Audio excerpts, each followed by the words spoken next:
हेब कि काल बैशाखी वर्षा न्यूजकट परवर्ती प्रसंग कारण आम देखुचे बर्तमान चारिआडे राज्य में जो भली भाव में अग्नि वर्षा हो समय काल बैशाखी टी आश्वस्तिकर सूचना निश्चित भाव रही राज्य में प्रबल ग्रीष्म प्रवाह जेहेतु जारी रही प्रचंड गरम भितर किछि मात्रा ये काल बैशाखी वर्षा आश्वस्ति आनीपे प्रबल गरम सह काल बैशाखी नहीं जेहेतु अलर्ट जारी होईछि।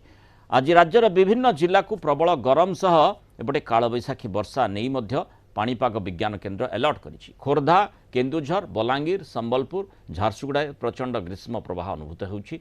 उपकूल ओडिशा रे गरम सह वर्षा घड़घड़ी नहीं एणे चेतावनी दिया जाइछि।